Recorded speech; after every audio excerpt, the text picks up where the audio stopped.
औज़ुबिल्लाहिमिनश्शैतानिर्रजीम बिस्मिल्लाहिर्रहमानिर्रहीम रब्बी ज़िदनी इल्मा रब्बी ज़िदनी इल्मा रब्बी ज़िदनी इल्मा। अस्सलाम वालेकुम डियर स्टूडेंट्स, आज के इस क्लास में हम स्पेंसर के बारे में बात करते हैं। इससे पहले हम सर फिलिप सिडनी के बारे में बात कर चुके हैं इससे पहले लेक्चर में, ठीक है।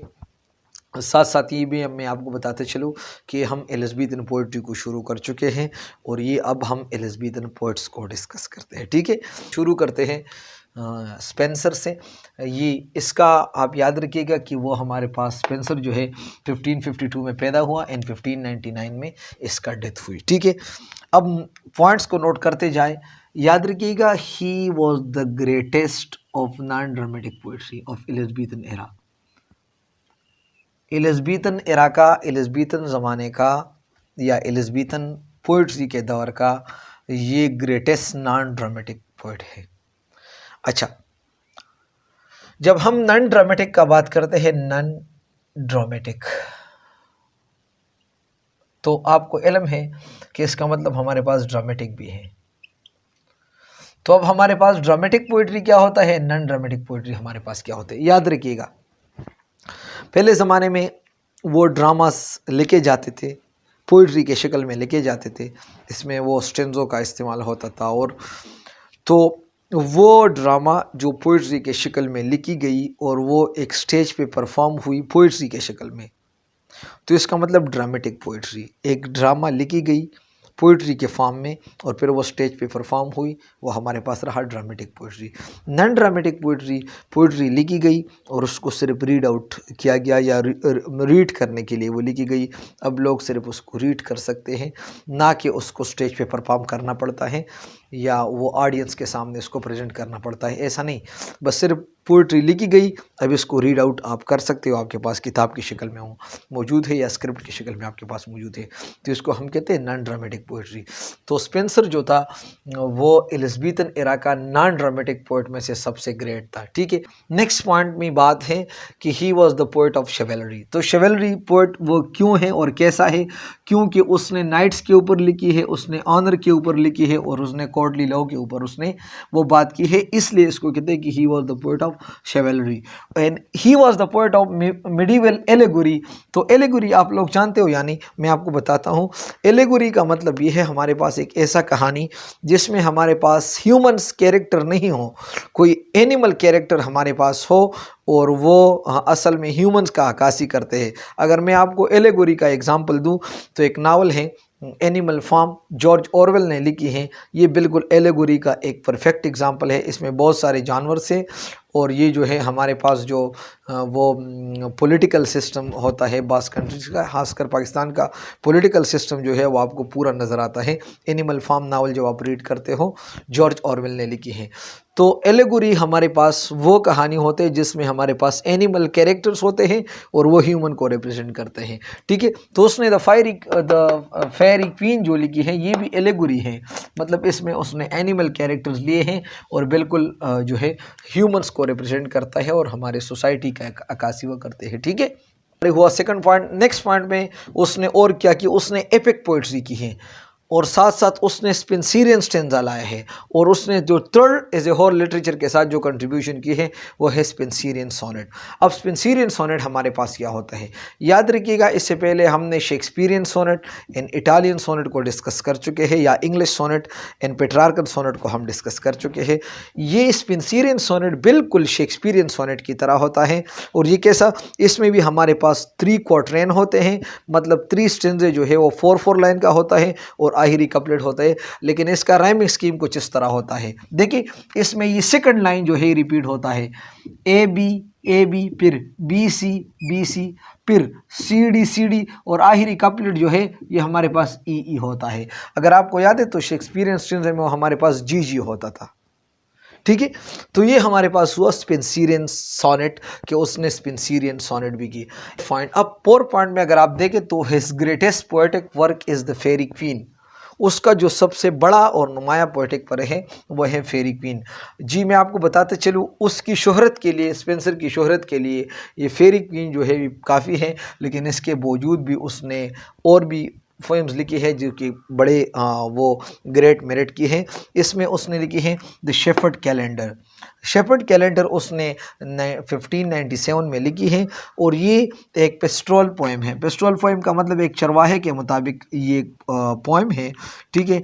और मैं आपको बताता चलूँ कि ये यूरोप में बहुत ज़्यादा मशहूर हुई, क्योंकि उसी टाइम पे रिवाइवल ऑफ लर्निंग आई थी ना। अब रिबर्थ, ये रेनेसां पीरियड है, तो ये बहुत ज़्यादा मशहूर हुई है। और मैं आपको बताता चलूँ ये द शेपर्ड कैलेंडर जो है ये 12 पार्ट्स में है, 12 पार्ट्स में है।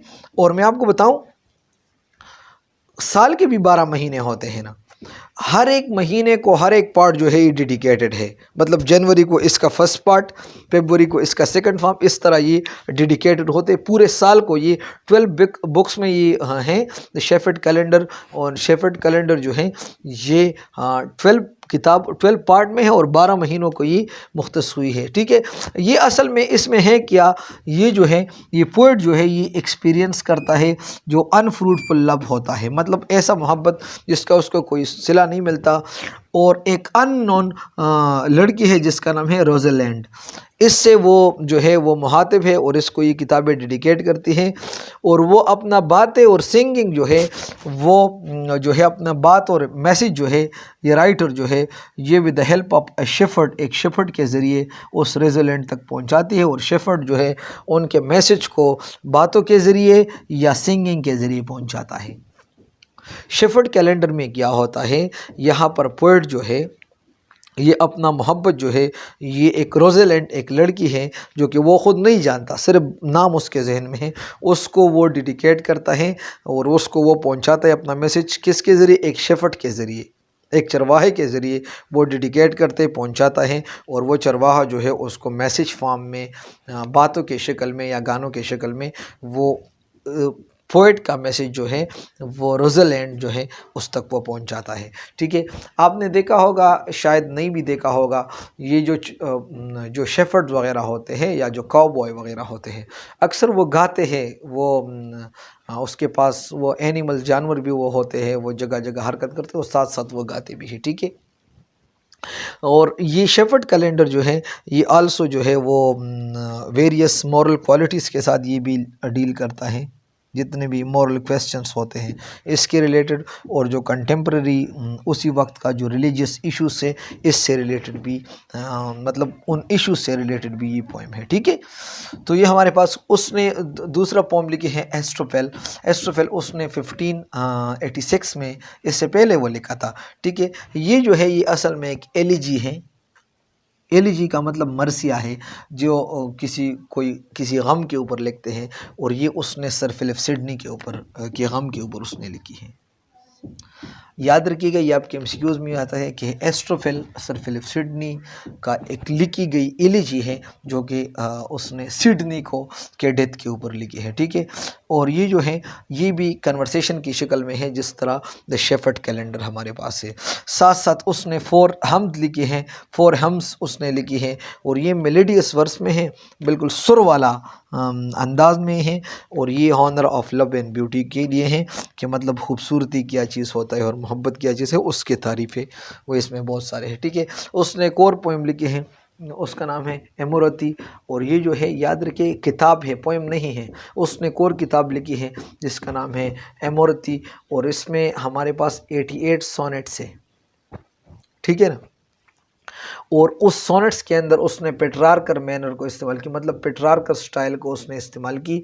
और उसी टाइम पे ये बहुत ज़्यादा पॉपुलर इसलिए हुए क्योंकि ये तो इटालियन लिटरेचर का इन्फ्लुएंस थी, उसी टाइम पे तो इटालियन लिटरेचर भी थी ना, तो इटालियन लिटरेचर की इन्फ्लुएंस की वजह से उनके जो 88 सोनेट्स जो थे ये बहुत ज़्यादा मशहूर हुए, ठीक है। और साथ साथ इस सोनेट्स के अंदर वो अपना लव का इजहार करता है एलिज़ाबेथ बॉयल के साथ। ये एक लड़की थी जो उसके बहुत ज़्यादा मोहब्बत थी, फिर बाद में उसका शादी भी हुई 1954 में, वो सर सिडनी का शादी भी उससे हुई। इन 88 सोनेट्स में वो अपना मोहब्बत का इजहार भी करते हैं, ठीक है। ये उनके बारे में चंद और पॉइंट्स है मैं आपके साथ शेयर करना चाहता हूँ। ही was the greatest of his artistic excellence, यानी वो अपने आर्ट की वजह से बहुत ज़्यादा मशहूर, वो एक ख़ास मतलब ऐसे अंदाज से वो आर्ट भी प्रोड्यूस करते थे जो लोग को हैरान कर देते हैं। और अच्छा नेक्स्ट पॉइंट जो है कि he was the poet of chivalry, and medieval allegory.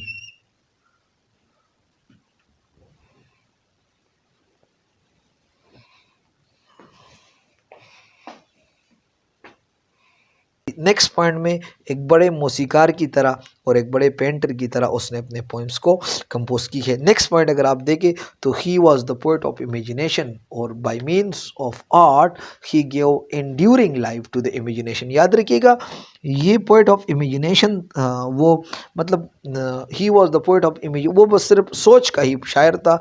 और याद रखिएगा उसने अपने आर्ट की बुनियाद पर, उसने अपने कामयाब आर्ट की बुनियाद पर उसने इमेजिनेशंस को भी शक्ल दी और इमेजिनेशंस को उसने अपने आर्ट के ज़रिए ज़िंदा रखा।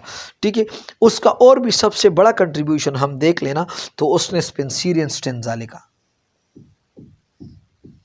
और ये स्पेंसरियन स्टेंजा जो है बहुत सारे अच्छे राइटर्स ने उसको फिर यूज़ किया, जिस तरह थॉमसन ने यूज़ की द केटल ऑफ एंडोलेंस में उसने यूज़ की, जॉन कीट ने यूज़ की द ईव्स ऑफ एस.टी. एजनेस उसने इसमें यूज़ की पोएम है। शेले ने भी यूज़ की द रिवोल्ट ऑफ इस्लाम में, और साथ साथ बायरन ने भी यूज़ की चिल्डी हॉलेंस पेलग्रिमेज जो है उसने बायरन में भी यूज़ की। देखिए कितने थॉमसन कमाल का राइटर है, जॉन कीट, शेले, बायरन, यानी अच्छे राइटर्स हैं।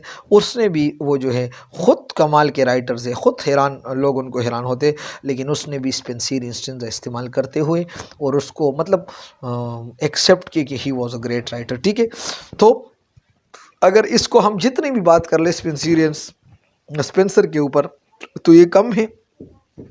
तो ये कहने में कोई वो हम जो है वो हिचकिचाहट नहीं फील कर सकते, या कोई जो है इसको हम एग्जेजरेट नहीं कर सकते, जिस तरह चार्ल्स लेम ने एक रिमार्क स्पेंसर के ऊपर दी है कि Spencer is the poet. Spencer जो है वो शायरों का शायर है।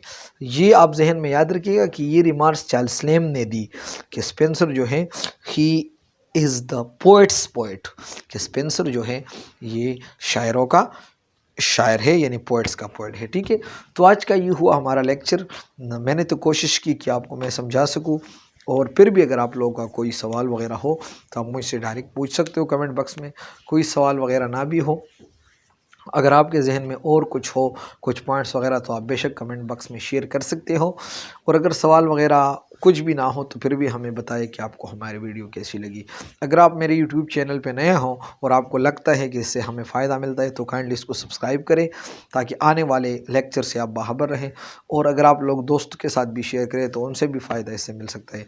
आप मेरे साथ रहे। ये हम critical history of English literature जो कि डॉक्टर बी आर मलिक साहब ने वो लिखी है, इसको हम प्रॉपरली शुरू कर चुके हैं। और इसके साथ हमारा एलिज़ाबेथन पोइट्री का सिलसिला भी तमाम। इससे पहले हमने एलिज़ाबेथन ड्रामा भी कर चुके हैं, अब इसके बाद हम एलिज़ाबेथन प्रोज को शुरू करते हैं। तो थैंक यू वेरी मच। अल्लाह हाफिज़।